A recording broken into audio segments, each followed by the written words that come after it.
Hello everyone, welcome to Learn with Yasmin. আজি আমি পঢ়িম ক্লাস 12 বায়োলজিৰ চেপ্টাৰ 2 সপুষ্পক উদ্ভিদৰ যৌন প্ৰজননৰ পাৰ্ট 6। ইয়াৰ আগতে অলৰেডি 5টা পাৰ্ট আমি আপলোড কৰিছোঁ, যদি তোমালোকে চোৱা নাই চাই ল'বা। তো আজি আমি পঢ়িম কি পৰাগযোগৰ প্ৰকাৰ। হয়নে, পৰাগযোগ কি প্ৰকাৰৰ আছে? আমি লাষ্ট ভিডিঅ'ত চাইছিলোঁ পৰাগযোগ 3 প্ৰকাৰৰ আছে। 3 প্ৰকাৰ কি কোনটো প্ৰকাৰত কি হয় সেই বিষয়ে আমি আজি পঢ়িম। তো প্ৰথমতে আছে স্বযুগ্মন অটোগেমি। স্বযুগ্মন মানে কি? স্ব মানে হৈছে কি নিজা, যুগ্মন মানে প্ৰজনন। যেতিয়া প্ৰজনন নিজৰ মাজতে হয় তেতিয়া তাক স্বযুগ্মন বুলি কোৱা হয়। ওকে, যিটো স্বযুগ্মন আছে, স্বযুগ্মনটো সাধাৰণতে যিবোৰ উভয়লিংগী ফুল আছে সেইবোৰ ফুলত দেখিবলৈ পোৱা যায়। উভয়লিংগী ফুল মানে কি? যিবোৰ ফুলত পুংজনন অংগ আৰু স্ত্ৰী জনন অংগ একেটা ফুলতে উপস্থিত থাকে সেইবোৰক উভয়লিংগী ফুল বুলি কোৱা হয়, ৰাইট। এতিয়া সেই উভয়লিংগী যিবোৰ ফুল আছে সেইবোৰ ফুলত কি হয়? স্বযুগ্মন পৰাগযোগ হয়। এতিয়া স্বযুগ্মন পৰাগযোগৰ ডেফিনেশ্যন কেনেকৈ দিবা? এইটো একেপা ফুলৰ পৰাগধানীৰ পৰাগৰেণুসমূহ সেইপা ফুলৰ গৰ্ভমুণ্ডলৈ স্থানান্তৰিত হোৱাকে স্বযুগ্মন বুলি কোৱা হয়। এতিয়া কি হয়? স্বযুগ্মনত যিবোৰ পৰাগৰেণু থাকে, পৰাগৰেণুবোৰ নিষ্কাশন, তাৰমানে পৰাগৰেণুবোৰ যেতিয়া পৰাগধানীৰ পৰা ওলাই আহিব সেইটো টাইমত পৰাগৰেণুবোৰ মেচিউৰ থাকিব লাগিব আৰু গৰ্ভমুণ্ডও মেচিউৰ থাকিব লাগিব, তেতিয়াহ'লেহে নিষেচন সম্ভৱ হ'ব। কাৰণ স্বযুগ্মনত একেপা ফুলৰ পৰাই পৰাগৰেণু আৰু গৰ্ভমুণ্ডৰ মিলন হয়, গতিকে বেলেগ ঠাইৰ পৰাতো আহিব নোৱাৰে।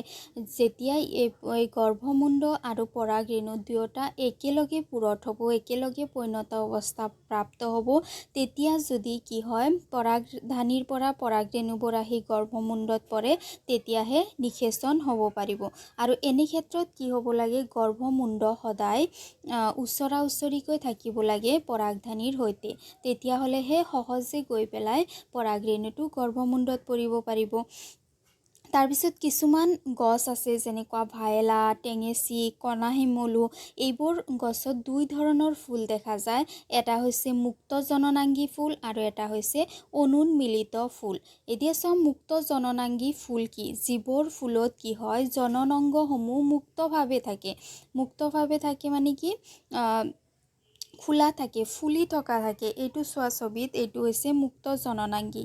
এয়া চোৱা জনন অংগবোৰ বাহিৰৰ পৰা দেখা গৈ আছে, ৰাইট। ইহঁতৰ যিবোৰ পুংধানী আছে, পুংৰেণুধানী আছে, ডিম্বক গৰ্ভমুণ্ড আছে, এইবোৰ গোটেইখিনি তাৰমানে বাহিৰৰ পৰা দেখা পোৱা যায়।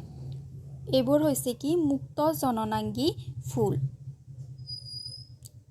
তাৰপিছত আৰু অনুন্মিলিত ফুলত কি হয়? যিবোৰ জনন অংগ থাকে, জনন অংগ পৰাগধানী হওক বা গৰ্ভমুণ্ড হওক, গোটেইখিনি কি হয় ঢাক খাই থাকে। গোটেইখিনি যিবোৰ ফুলৰ পাহি থাকে, পাহিয়ে আৱৰি ৰাখে, তেতিয়া তাক অনুন্মিলিত ফুল বুলি কোৱা হয়। এইটো পিকচাৰ চোৱা, এইটো হৈছে অনুন্মিলিত ফুল। ইয়াতে একো দেখা যোৱা নাই ক'ত গৰ্ভমুণ্ড আছে, ক'ত তোমাৰ এইটো কি কয় ডিম্বাণু, গৰ্ভমুণ্ড বা পৰাগধানী ক'ত আছে, একো বস্তুৱে দেখা যোৱা নাই, একদম ফুল্লি ক্ল'জড হয়। এইবোৰ ফুলক কি বুলি কোৱা হয়? অনুন্মিলিত ফুল বুলি কোৱা হয়। এতিয়া যিবোৰ ফুল কেতিয়াও কোনোদিনেই মেল নাখায় সেইবোৰ ফুলত কি হয়? যিটো পৰাগধানী থাকে সেইটো গৰ্ভমুণ্ডৰ ওচৰা ওচৰিকৈ থাকিব লাগে। যদি ওচৰা ওচৰিকৈ নাথাকে, যদি দূৰত থাকে আৰু যদি পৰাগৰেণুবোৰ গৰ্ভমুণ্ডত অহা মিছ হৈ যায়, তেতিয়াহ'লে সিহঁতৰ আৰু কি হ'ব নোৱাৰে? নিষেচন হ'ব নোৱাৰে, কাৰণ সিহঁতে ক্ল'জড আছে, বাহিৰৰ পৰাতো পৰাগৰেণু আহিবই নোৱাৰিব। গতিকে ইহঁতৰ যিটো কি থাকে পৰাগধানী থাকে সেইবোৰ গৰ্ভমুণ্ডৰ সদায় ওচৰত থাকিব লাগে। আৰু এনেবোৰ ফুলত কি হয়? ফুলৰ মুকুল অৱস্থাতে, যেতিয়া ফুলটো কলি থাকে তেনেকুৱা অৱস্থাতে ইহঁতৰ যিটো পৰাগধানীৰ পৰা পৰাগৰেণুসমূহ বাহিৰত ওলাই আহে আৰু গৰ্ভমুণ্ডৰ সংস্পৰ্শলৈ আহে, গৰ্ভমুণ্ডৰ ওচৰলৈ আহে। তো গতিকে যিটো স্বযুগ্মন হয় সেইবোৰ যিটো অনুন্মিলিত ফুল হয়, তাৰমানে চাপ খাই থকা যিটো ফুল হয়, বন্ধ হৈ থকা যিটো ফুল হয়, সেইটো ফুলত স্বযুগ্মন নিশ্চিত হয়, কাৰণ এইটো ফুলত বাহিৰৰ পৰা পৰাগৰেণু আহি সোমাব নোৱাৰে বা ইয়াতে কোনো ধৰণৰ পৰাগ বাহকৰো দৰকাৰ নহয়। পৰাগ বাহকৰ বিনা ইয়াতে কি হ'ব পাৰে, নিষেচন হ'ব পাৰে। পৰাগ বাহক মানে কি, যে বতাহ, বৰষুণ, তাৰপিছত পোক পতংগ, জীৱ জন্তু, ৰাইট, এইবোৰৰ দৰকাৰেই নহয়, কাৰণ এইবোৰ যদিও বন্ধ ফুলজোপাত বহে তথাপিতো ইহঁতৰ গাত পৰাগৰেণু লাগিব নোৱাৰে, কাৰণ ইহঁতে টোটেলি বন্ধ থাকে। তো সেইকাৰণে কি হয়, এইবোৰত পৰাগ বাহকৰ কোনো দৰকাৰ নপৰে। পৰাগ বাহকৰ অবিহনেও অনুন্মিলিত ফুলৰ পৰা বীজ সৃষ্টি হোৱাটো নিশ্চিত বা বীজ সৃষ্টি হয়। নাম্বাৰ 2 হৈছে কি, গেইটন গেমি। গেইটন গেমিত কি হয়, একেজোপা গছৰে এপাহ ফুলৰ পৰাগধানীৰ পৰাগৰেণু অন্য এপাহ ফুলৰ গৰ্ভমণ্ডললৈ স্থানান্তৰিত হোৱাকে গেইটন গেমি বুলি কোৱা হয়। ছাপোজ এইটো এটা ফ্লাৱাৰৰ গছ, ইয়াতে কি হ'ল, ইয়াৰে পৰা পৰাগৰেণু আহি পেলাই এইটো ফুলৰ যদি গৰ্ভমুণ্ডত পৰে তেতিয়াহ'লে তাক কি বুলি কোৱা হয়, গেইটন গেমি বুলি কোৱা হয়। তাৰমানে একেজোপা গছৰে এটা ফুলৰ পৰা পৰাগধানী কি হয়, আন এটা ফুলৰ গৰ্ভমুণ্ডলৈ পৰে, তেতিয়া তাক আমি গেইটন গেমি বুলি কওঁ। আৰু গেইটন গেমিটো কি হয়, কাৰ্যমূলকভাৱে গেইটন গেমি এবিধ ইতৰ পৰাগযোগ, যিহেতু ইয়াত পৰাগযোগৰ বাহকৰ প্ৰয়োজন হয়। কিন্তু আনুবংশিক হিচাপে ই স্বযুগ্মনৰ সৈতে একে, যিহেতু পৰাগৰেণুসমূহ একেজোপা গছৰে পৰা হয়। তাৰমানে কি চোৱা, এইটো কি হয়, এইটো ইতৰ পৰাগযোগৰ দৰে হয়। ইতৰ পৰাগযোগত যেনেকুৱা কি লাগে, পৰাগ বাহক লাগে, ৰাইট। পৰাগ বাহক যেনেকুৱা বায়ু, তাৰপিছত পোক পতংগ, পানী, এইবোৰৰ দৰকাৰ হয়। ঠিক তেনেদৰে গেইটন গেমিটো কি লাগে, এটা ফুলৰ পৰা আন এটা ফুললৈ পৰাগৰেণু আহিবৰ কাৰণে পৰাগ বাহকৰ প্ৰয়োজন হয়। গতিকে কাৰ্যমূলকভাৱে, কাৰ্যৰ ফালৰ পৰা এইটো যিটো গেইটন গেমি আছে সেইটো ইতৰ পৰাগযোগৰ সৈতে একে হয়, কিন্তু আনুবংশিক ফালৰ পৰা এইটো স্বপৰাগযোগৰ সৈতে একে হয়। স্বপৰাগযোগত কি হয়, একেপাহ ফুলৰ মাজতে নিষেচন হয়, গতিকে সিহঁতৰ যিবোৰ বংশগতিৰ চৰিত্ৰ, সেই চৰিত্ৰসমূহ নতুন গছজোপাত একে থাকে। ঠিক তেনেদৰে ইয়াতো যিহেতু গছ এজোপাই, জাষ্ট ফুল বেলেগ বেলেগ, গতিকে ইহঁতৰ যিখিনি বংশগতিৰ চৰিত্ৰ সেইখিনি কিন্তু নতুন ফুলজোপাত ছেইম থাকিব, যেনেকুৱা স্বপৰাগযোগৰ থাকে। গতিকে ইয়াক কি বুলি কোৱা হৈছে, যে কাৰ্যমূলকভাৱে ই এবিধ ইতৰ পৰাগযোগ, কিন্তু আনুবংশিক হিচাপে ই হৈছে স্বপৰাগযোগ। দেন নাম্বাৰ 3 ইজ ইতৰ পৰাগযোগ, ৰাইট। ইতৰ পৰাগযোগত কি হয়, যেতিয়া এজোপা বেলেগ গছৰ পৰাগধানীৰ পৰা পৰাগৰেণু বেলেগ এজোপা গছৰ গৰ্ভমণ্ডললৈ স্থানান্তৰিত হয়, তেতিয়া তাক ইতৰ পৰাগযোগ বুলি কোৱা হয়। আৰু ইতৰ পৰাগযোগত কি হয়, এইবিধেই হৈছে একমাত্ৰ পৰাগযোগ য'ত আনুবংশিকভাৱে বেলেগ পৰাগৰেণু আহি গৰ্ভমুণ্ডত পৰিব পাৰে। তাৰমানে ইতৰ পৰাগযোগৰ পৰা যিবোৰ গছৰ সৃষ্টি হ'ব, যিবোৰ নতুন গছ উদ্ভিদৰ সৃষ্টি হ'ব, সেই উদ্ভিদবোৰত কি থাকে, দুটা গছৰ গুণ থাকে। আৰু আমি জানো যে যেতিয়া দুটা গছৰ বা দুটা জীৱৰ গুণ যেতিয়া নতুন গছজোপাত আহিব, তেতিয়া ই কি হয়, বহুদিনলৈকে জীয়াই থাকিব পাৰে। ইয়াৰ চাৰিওফালৰ পৰিৱেশৰ সৈতে ই খাপ খাব পাৰে, কাৰণ ইয়াতে কি থাকে, দুটা গছৰ গুণ থাকে। গতিকে ইহঁত বেছি কি হয়, শক্তিশালী হয়। আৰু এই স্বপৰাগযোগৰ মানে কি, যেতিয়া এজোপা গছৰ পৰা কি আহিছে, এইটো ছাপোজ এটা গছ, ইয়াৰ পৰা আহিছে কি, পৰাগধানী আহি পেলাই বেলেগ এটা গছৰ গৰ্ভমুণ্ডত যেতিয়া পৰে, তেতিয়া তাক কি বুলি কোৱা হয়, ইতৰ পৰাগযোগ বুলি কোৱা হয়। এতিয়া মনত থাকিল তিনিটা, যে পৰাগযোগ তিনি প্ৰকাৰে হয়। কি পালা, স্বযুগ্মনত কি হয়, একেপাহ ফুলৰে পৰাগধানী সেইপাহ ফুলৰে গৰ্ভমুণ্ডত পৰিলে তাক স্বপৰাগযোগ বুলি কোৱা হয়।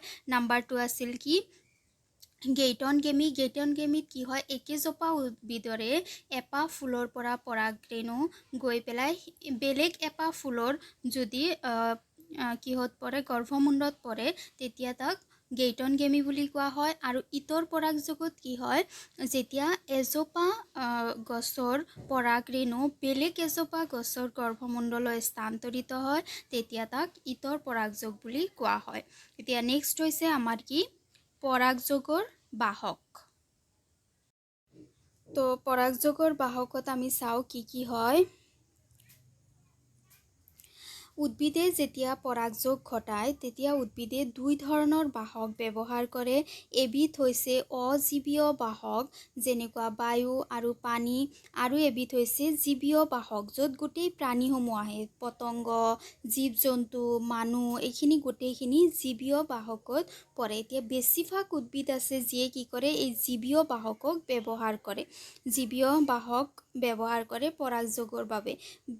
কম সংখ্যকহে উদ্ভিদ আছে যিয়ে কি কৰে, পৰাগযোগৰ বাবে এই অজীৱীয় বাহকসমূহক ব্যৱহাৰ কৰে। কাৰণ বতাহ পানীৰ পৰা পৰাগযোগ হোৱাটো এটা মানে লাকিলি হৈ যায় কেতিয়াবা। তাৰমানে বতাহ পানীৰ পৰা যে বতাহে যে উৰাই নি সেই গৰ্ভমুণ্ডডালতে যে পেলাব, সেইটোৰ একো গেৰাণ্টি নাই, বুজি পালা? বা পানীয়ে লৈ পেলাই যে সেইটো ফুলৰে গৰ্ভমুণ্ডত, এইটো বহুত এক্সিডেণ্টলি হয়।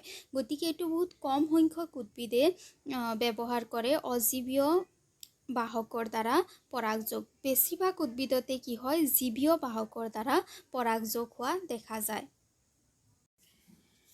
এতিয়া চোৱা, যেতিয়া পৰাগযোগ হয়, সেইটো অজীৱীয় বাহকৰ দ্বাৰাই হওক বা জীৱীয় বাহকৰ দ্বাৰাই হওক, যেতিয়া পৰাগযোগ হয়, এইটো নিশ্চিত যে বহুত পৰাগৰেণু কি হৈ যায়, বেয়া হৈ যায়, হয়নে? বহুত পৰাগৰেণু আহি পেলাই ফুলৰ ডিম্বক নাপায়, আগতে ক'ৰবাত বেলেগ ঠাইত পৰি যায়। সেইকাৰণে এইটো যিটো লছটো পূৰা কৰাৰ কাৰণে পৰাগৰেণুৰ সংখ্যা বহুত বেছি সৃষ্টি হয়। আমি জানো যে ডিম্বাণু কেইটা সৃষ্টি হয়, 4টা সৃষ্টি হয়, তাৰ 3টা বেয়া হৈ যায়, মাত্ৰ এটাহে কি হয়, পৈণত অৱস্থা প্ৰাপ্ত হয়। কিন্তু পৰাগৰেণু হাজাৰ হাজাৰ লাখ লাখ পৰাগৰেণুৰ সৃষ্টি হয়, কাৰণ পৰাগৰেণু পৰাগযোগৰ সময়ত কি হৈ যায়, বেয়া হৈ যায়। আৰু যিবোৰ আজীৱীয় বাহক আছে, বায়ু আৰু পানী, তাৰ ভিতৰত বায়ুৰ দ্বাৰা পৰাগযোগটো বেছি হোৱা দেখিবলৈ পোৱা যায়। আৰু যেতিয়া বায়ুৰ দ্বাৰা পৰাগযোগ হয়, তেতিয়া যিটো গুটি আছে, যিটো বীজ আছে বা যিটো পৰাগৰেণু আছে, সেইটো সদায় পাতল হ'ব লাগে, বুজি পালা? পাতল হ'ব লাগে, তাত কোনো ধৰণৰ আঠাযুক্ত পদাৰ্থ থাকিব নালাগে। বা কিছুমান গুটি আছে য'ত পাখি থকা হয়, সেইবোৰ আৰু উৰি যোৱাত সহজ হয়, হয়নে? যেতিয়া এনেকুৱা ধৰণৰ পৰাগৰেণু হ'ব, তেতিয়া সিহঁতে সহজে কি হ'ব পাৰিব, উৰি যাব পাৰিব। তাৰপিছত কিছুমান ফুলৰ পুংকেশৰ আছে, পুংকেশৰবোৰ উন্মুক্ত হয় যাতে সিহঁতে সহজে বতাহৰ দ্বাৰা উৰি যাব পাৰে। এইটো চোৱা, উন্মুক্ত পুংকেশৰ, এইবোৰ চোৱা, এইবোৰ কেনেকুৱা ধৰণৰ মুক্ত অৱস্থাত আছে, হয়নে? এইবোৰক সহজে বতাহে উৰুৱাই নিব পাৰে, আৰু এইবোৰক উন্মুক্ত পৰাগৰেণু বুলি কোৱা হয়। তাৰমানে অলপমান মেল খাই থাকে, খোলা অৱস্থাত থাকে। এতিয়া চোৱা, যিবোৰ পৰাগৰেণুবোৰ যে আহে বতাহৰ দ্বাৰা উৰি পেলাই, সেইবোৰ পৰাগৰেণুক যাতে সহজে গৰ্ভমুণ্ডই ধৰিব পাৰে, সেইকাৰণে এইবোৰ গছৰ যিটো গৰ্ভমুণ্ড থাকে, গৰ্ভমুণ্ডৰ আকাৰ ডাঙৰ হোৱা দেখা যায়, বুজি পালানে? গৰ্ভমুণ্ড যে ইয়াতে যে থাকে, সেই গৰ্ভমুণ্ডবোৰৰ আকাৰ কি হয়, ডাঙৰ ডাঙৰ হয়, যাতে ইহঁতে কি কৰিব পাৰে, বতাহত উৰি অহা পৰাগৰেণুবিলাকক সহজে ধৰিব পাৰে। তাৰ কাৰণে ইহঁতৰ যিটো গৰ্ভমুণ্ড, সেই গৰ্ভমুণ্ডৰ যিবোৰ পাহি, যেনেকুৱা জবা ফুলত দেখা পাইছা গৰ্ভমুণ্ড, ৰাইট, স্পষ্ট দেখা যায় জবা ফুলত, সেই পাহিবোৰৰ যিটো আকাৰ বহুত ডাঙৰ হোৱা দেখা যায়। এতিয়া চোৱা, যিবোৰ ফুলত কি হয়, বায়ুৰ দ্বাৰা পৰাগযোগ হয়, সেইবোৰ ফুলৰ যিটো গৰ্ভাশয়ত যিটো ডিম্বক থাকে, সেই ডিম্বকৰ সংখ্যা মাত্ৰ এটা হোৱা দেখা যায়। এটা ডিম্বকৰ দ্বাৰা সেইবোৰ ফুলৰ গৰ্ভাশয় গঠিত হয়। আৰু অনেক ফুলত কি দেখিবলৈ পোৱা যায়, যিবোৰ পুষ্পবিন্যাস থাকে, সেইবোৰ থূপ খাই থকা দেখা যায়। এইটো চোৱা, পুষ্পবিন্যাসবোৰ কি হৈ আছে, থূপ খাই আছে। এইটো এটা পুষ্পবিন্যাস থূপ খাই থকা গছৰ ছবি। তাৰপিছত এনেকুৱা গছৰ উদাহৰণ হৈছে যেনেকুৱা মাকৈ ঢিলা, তোমালোকে মাকৈ দেখা পাইছা, মাকৈত কি হৈ থাকে, থূপ খাই থাকে, হয়নে? গুচ্ছ অৱস্থাত থাকিবলৈ থকা দেখিবলৈ পোৱা যায়। এইবোৰ হৈছে কি, পুষ্পবিন্যাস থূপ খাই থাকে আচলতে মাকৈৰ ক্ষেত্ৰত।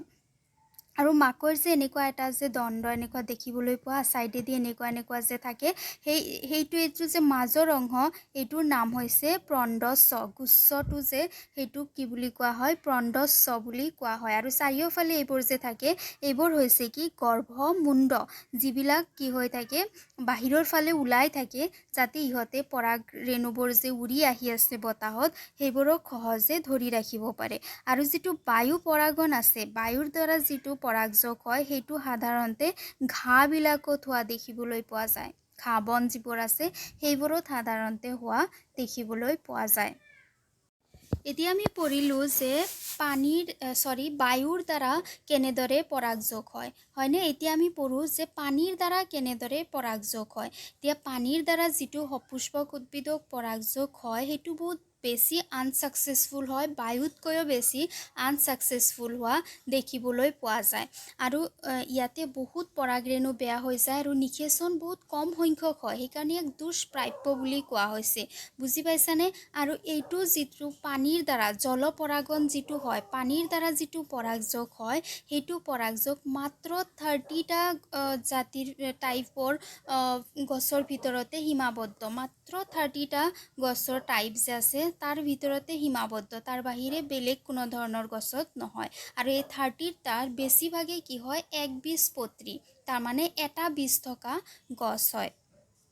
যেনেকুৱা শেলাই বৰ্গ আছে, মজ বৰ্গ, ঢেকীয়া বৰ্গ। আমি ফাৰ্ষ্ট চেপ্টাৰতো পাইছিলোঁ যে প্ৰাণীৰ ক্ষেত্ৰত পানীৰ দ্বাৰা নিষেচন কৰে কোনে? মাছে, য'ত বহুত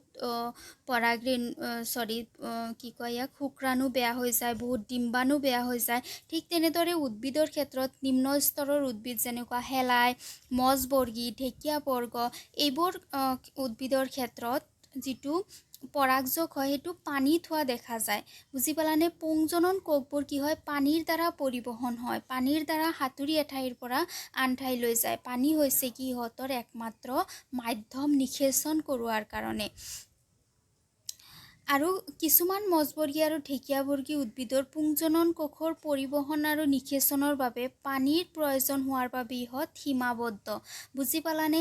ইহঁতৰ যিটো কি হয় পুংজনন কোষৰ পৰিবহণ অনলি পানীতহে হ'ব পাৰে, বাকী একোৱে কৰিব নোৱাৰে। বেলেগ জীৱ জন্তু, বায়ু একোৱে কৰিব নোৱাৰে, যিহেতু কেৱল পানীৰ দ্বাৰাহে ইহঁতৰ পৰিবহণ হয়। সেইকাৰণে ইহঁতৰ বিস্তাৰণ সীমাবদ্ধ। ইহঁতে এটা সীমাৰ ভিতৰতে বিস্তাৰিত হৈ থাকিব পাৰে, তাৰ বেছি আগত আৰু যাব নোৱাৰে। এতিয়া চোৱা, যিটো জলপৰাগযোগ হয়, জলপৰাগন হয়, সেইটো পৰাগযোগ যিটো সাধাৰণ পানী আছে, যিটো নিৰ্মল পানী আছে, তেনেকুৱা ধৰণৰ উদাহৰণ হৈছে যেনেকুৱা ভেলিছনেৰিয়া, হাইড্ৰিলা। ভেলিছনেৰিয়া আৰু হাইড্ৰিলাটো নিৰ্মল পানীত হোৱা উদ্ভিদ, য'ত কি হয় জলপৰাগযোগ হয়। আনহাতে লুণীয়া পানী, যিবোৰ সাগৰৰ পানী আছে, সেইবোৰত যিবোৰ সাগৰীয় ঘাঁহ থাকে সেইবোৰে জলপৰাগন কৰে। তাৰ ভিতৰত জষ্টেৰা হৈছে অন্যতম। মনত ৰাখিবা, জষ্টেৰা, ভেলচিনেৰিয়া, হাইড্ৰিলা, এইবোৰ মনত ৰাখিবা।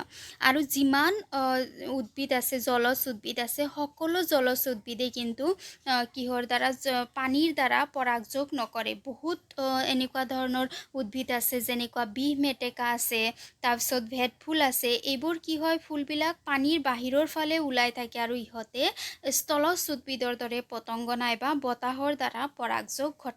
যেনেকুৱা আমি দেখা পাওঁ যিটো পদুম ফুল থাকে, হয়নে? পদুম ফুলটোতো পানীৰ ভিতৰত নাথাকে, পানীৰ বাহিৰত ধুনীয়াকৈ সুন্দৰকৈ ভাহি থাকে। এই পদুম ফুলৰ বা বিহ মেটেকা আছে, কিছুমান বেলেগ ফুলো তোমালোকে দেখা পোৱা, যিবোৰ কি হয় পানীৰ ওপৰৰ পৰা ইহঁতক আমি দেখিবলৈ পাওঁ। যেতিয়া ফুলটো পানীৰ ওপৰত থাকে তেতিয়া ইহঁতৰ পৰাগযোগ যেনেদৰে মাটিত থকা গছবোৰত যেনেদৰে পৰাগযোগ হয় তেনেদৰে হ'ব পাৰে। ইহঁতৰ পৰাগবাহক বায়ু হ'ব পাৰে, পোক পতংগ হ'ব পাৰে, জীৱ জন্তু হ'ব পাৰে। বুজিলানে? গতিকে ইহঁতৰ কিছুমান সেই উদ্ভিদ আছে য'ত জলপৰাগন হয়, আৰু বেছিভাগ উদ্ভিদতে কিন্তু পৰাগযোগ যিটো হয় সেইটো বেলেগ বেলেগ বাহকৰ দ্বাৰা, জীৱীয় বাহকৰ দ্বাৰা বা বায়ুৰ দ্বাৰা হ'ব পাৰে।